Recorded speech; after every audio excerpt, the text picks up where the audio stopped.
નમસ્કાર મિત્રો, આકાશવાણી પરથી સુશાસનના 20 વર્ષ શ્રેણી અંતર્ગત આપ સૌનું ફરી એકવાર હાર્દિક સ્વાગત છે. આજની કડીમાં એક ભારત શ્રેષ્ઠ ભારત. एक भारत श्रेष्ठ भारत.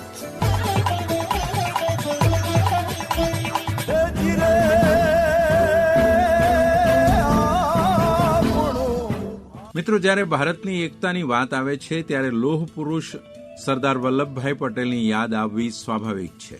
562 રજવાડાઓને એક કરીને મજબૂત રાષ્ટ્ર બનાવવાનું પોલાદી ઇરાદા વિના શક્ય જ ન હતું.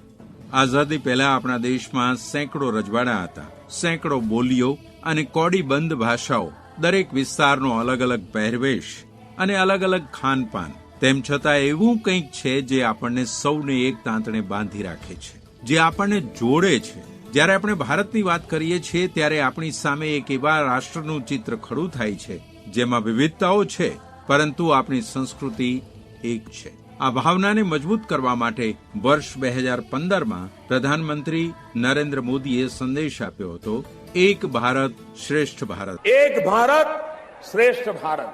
एक भारत श्रेष्ठ भारत कल्पना ये है, हर वर्ष अपने राज्य को किसी एक राज्य के साथ हर राज्य जोड़े. मान लीजिए हरियाणा तय करे कि भाई 2016 हम तमिलनाडु से जुड़ेंगे, तो 2016 में हरियाणा में स्कूलों में बच्चों को कम से कम 100 वाक्य तमिल भाषा के सिखाए जाए. हर बच्चे को तमिल का एक गीत सिखाया जाए.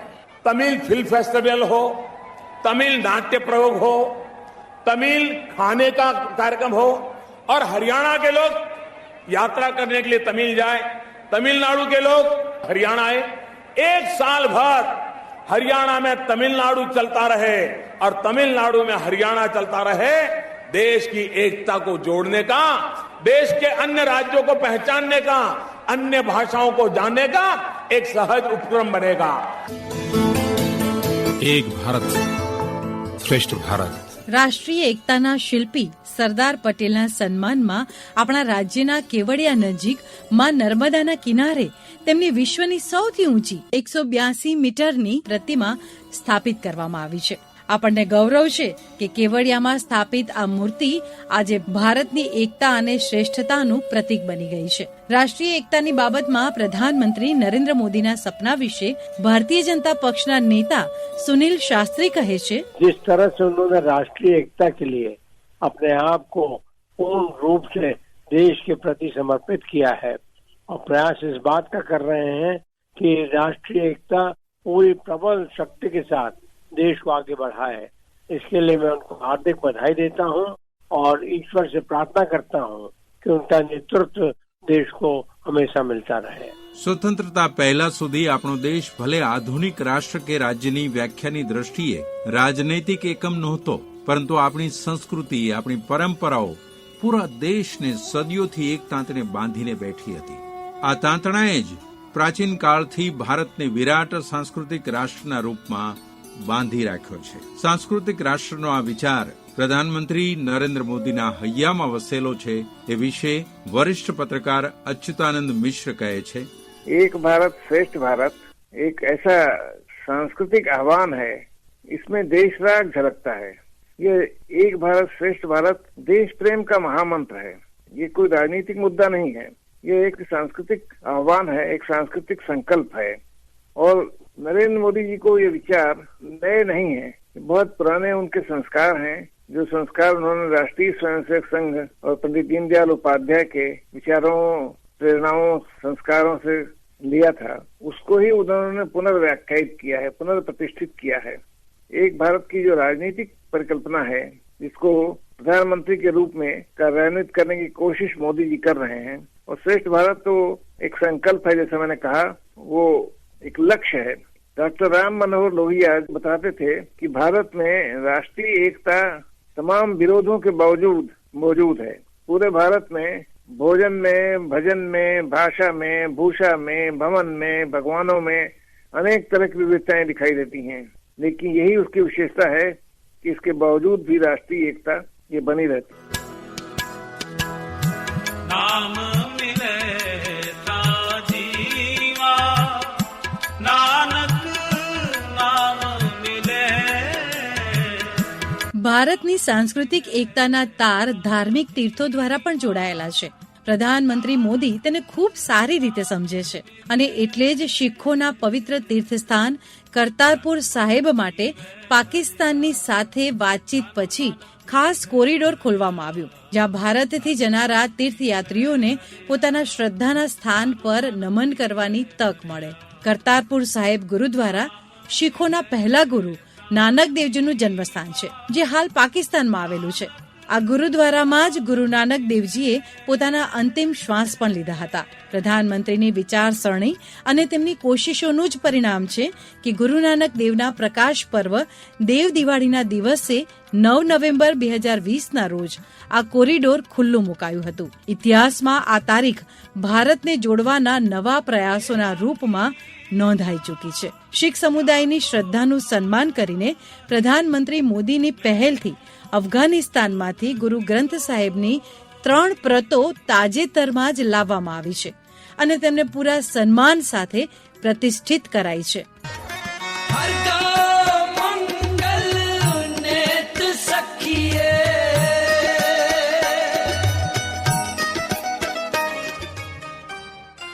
ભારતની એકતાનો તાર તેના તીર્થસ્થાનો સાથે પણ જોડાયેલો છે. દેશના તીર્થસ્થાનો દેશની એકતાના પ્રતીકના રૂપમાં પણ જોવાય છે. પછી એ દેશની ચારે દિશાઓમાં આવેલા શક્તિસ્થળ હોય કે પછી જ્યોતિર્લિંગ, પ્રધાનમંત્રી મોદી જ્યારે પણ તક મળે છે ત્યારે આ તીર્થસ્થાનોના મહાત્મ્યને અચૂક યાદ કરે છે. जब मैं भारत जोड़ो आंदोलन की बात करता हूं तो उसका भाव केवल भौगोलिक या वैचारिक जुड़ाव तक सीमित नहीं है. ये भविष्य के भारत के निर्माण के लिए हमें हमारे अतीत से जोड़ने का भी संकल्प है. इसी आत्मविश्वास पर हमने अतीत के खंडहरों पर आधुनिक गौरव का निर्माण किया है. રાષ્ટ્ર કેવળ જમીનના એક ટુકડાથી નથી બનતું. તેની એકતા કેવળ શક્તિના જોરે અડીખમ નથી રહેતી, બલકે મહાન સાંસ્કૃતિક પરંપરાઓ પણ રાષ્ટ્રને જોડતો મજબૂત તાંતણો હોય છે. પ્રધાનમંત્રી મોદી આ હકીકતને સારી રીતે સમજે છે.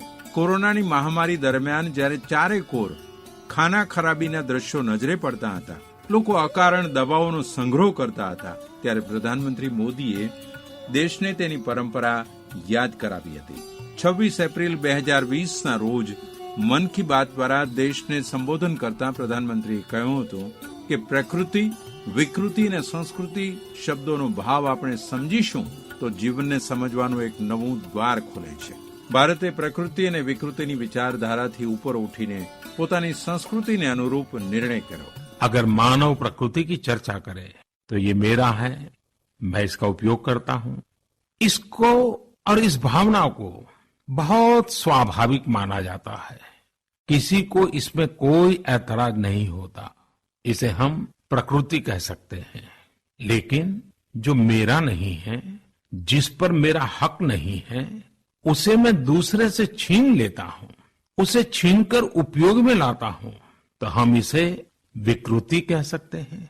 इन दोनों से परे, प्रकृति और विकृति से ऊपर जब कोई संस्कारित मन सोचता है या व्यवहार करता है तो हमें संस्कृति नजर आती है. जब कोई अपने हक की चीज, अपनी मेहनत से कमाई चीज, अपने लिए जरूरी चीज कम हो या अधिक, इसकी परवाह किए बिना किसी व्यक्ति की जरूरत को देखते हुए खुद की चिंता छोड़कर अपने हक के हिस्से को बांट करके किसी दूसरे की जरूरत पूरी करता है, वही तो संस्कृति है. દેશને જોડવામાં રેલવેનો ફાળો પણ નાનો સૂનો નથી. તે કેવળ મુસાફરોને કે માલ સામાનને જ લઈ નથી જતી, પરંતુ સાંસ્કૃતિક વિવિધતા વચ્ચે એકતાનો માર્ગ પણ બતાવે છે. આ વિશેષતા હોવા છતાં દેશના કેટલાક ભાગો, ખાસ કરીને ઈશાન ભારત અને કાશ્મીર ખીણના પ્રદેશો રેલવે માળખાથી સારી રીતે જોડાયેલા નથી. આઝાદીના 67 વર્ષ પછી 4 જુલાઈ 2014ના રોજ કાશ્મીર ખીણમાં રેલવે પહોંચી છે, પરંતુ રાજ્યનો ઘણો મોટો વિસ્તાર હજી પણ રેલવે સુવિધાથી વંચિત છે. લગભગ આવી જ સ્થિતિ ઈશાન ભારતની પણ છે. ભારતને જોડવા અને તેને અખંડ બનાવવાની દિશામાં પ્રધાનમંત્રી મોદીએ મોટું પગલું ભર્યું છે. દેશના 75મા સ્વતંત્રતા દિવસે લાલ કિલ્લાની પ્રાચીર પરથી રાષ્ટ્રને સંબોધન કરતા પ્રધાનમંત્રી નરેન્દ્ર મોદીએ ઈશાની રાજ્યોના પાટનગરોને ટૂંક સમયમાં જ रेलवे सेवाથી જોડવાની જાહેરાત કરી હતી. मेरा नाम मियां हुसैन गुलबे. हमारे गांव का बहुत विकास हुआ है. गांव मेरा हर फैसिलिटी से माला माल है. गांव में बैंक है, 3 ATM है, गांव में हाई स्कूल है, गांव में हॉस्पिटल है, गांव में रोजगारी है, गांव में 2 साल पीने का पानी है. ऐसे बहुत सारे 40 मुद्दा विकास का जो है वो गांव में हुए हैं. इलेक्ट्रिसिटी 66 kV है, वाईफाई है, 4G टावर है, टेलीफोन एक्सचेंज है. एक भारत श्रेष्ठ भारत. પ્રધાનમંત્રી જાણે છે કે સંસ્કૃતિ અને ટેકનોલોજીના સમન્વયથી જ દેશ આગળ વધી શકે છે. એટલા માટે જ ટેકનોલોજી સાથે પણ આપણી વિચારધારાને જોડવાની સલાહ આપે છે. આર્થિક અને ટેકનોલોજીની શક્તિથી સજ્જ દેશ જો પોતાના ગૌરવને, પોતાના ભૂતકાળના સંઘર્ષને નહીં સમજે તો ભાવિ પેઢીઓને ખબર જ નહીં પડે કે કેટલા મોટા બલિદાન પછી આઝાદી મેળવી શકાય છે. કદાચ એટલા માટે જ સ્વતંત્રતાના 75મા વર્ષે પ્રધાનમંત્રીએ આઝાદીનો અમૃત મહોત્સવ ઉજવવા માટે દેશને પ્રેરિત કર્યો છે. हमने इस आजादी के अमृत महोत्सव को 75 सप्ताह तक मनाना तय किया. 12 मार्च से शुरू हुआ है और 2023 15 अगस्त तक इसको चलाना है. उत्साह भर से आगे बढ़ना है.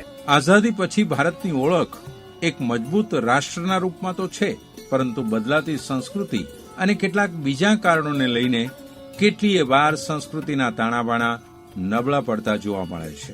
આ તાણાવાણાને જોડવાનો એક સફળ પ્રયાસ છે એક ભારત શ્રેષ્ઠ ભારત. પ્રધાનમંત્રી નરેન્દ્ર મોદીની જ આ પહેલ છે, જેનાથી એક રાજ્યના લોકો બીજા રાજ્યની સંસ્કૃતિ અને લોક પરંપરાઓને માત્ર નજીકથી જુએ જ નહીં, પણ તેનો પરિચય પણ કેળવે. એટલું જ નહીં, તે રાજ્યના લોકો સાથે દિલનો સંબંધ કેળવી શકે. દેશના એક ખૂણાના લોકો બીજા ખૂણાના લોકો સાથે પરસ્પર નિકટ આવશે, તેમને મળશે, તો નક્કી છે કે દિલમાં જો થોડું પણ અંતર હશે તો તે ભૂંસાઈ જશે. ત્યાર પછી એક એવા રાષ્ટ્રનું ઘડતર થશે જે ભૌગોલિક રીતે તો એક હશે જ, પરંતુ સાંસ્કૃતિક રીતે પણ એટલું જ મજબૂત હશે. પ્રધાનમંત્રી મોદીની આ પહેલ વિશે સુલભ ઇન્ટરનેશનલના સંસ્થાપક બિંદેશ્વર પાઠક કહે છે, लोगों में भाईचारा बढ़ा है, प्रेम से रहने की बात कर रहे हैं.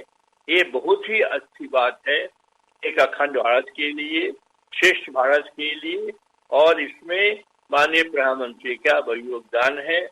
तो हम आशा करते हैं कि माननीय प्रधानमंत्री का सपना पूरा होगा और देश अखंड होगा और શ્રેષ્ઠ હોગા. મિત્રો, પ્રધાનમંત્રી મોદીની એક ભારત શ્રેષ્ઠ ભારતની આ પહેલ આ રીતે દેશની એકતા અને સદભાવને સુદૃઢ બનાવી રહી છે. અનેકતામાં એકતાની સંસ્કૃતિથી સંપન્ન દેશને જોડી રહી છે.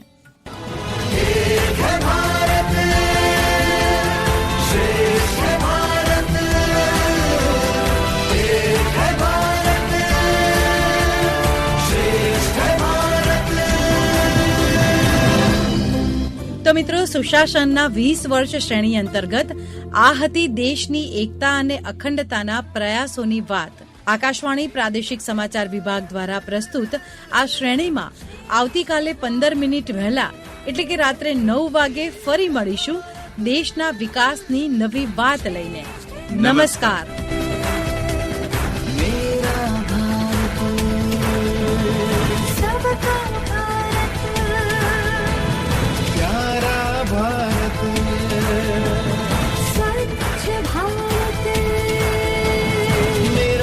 सबका भारत, प्यारा भारत, स्वच्छ भारत, प्राणों से भी प्यारा.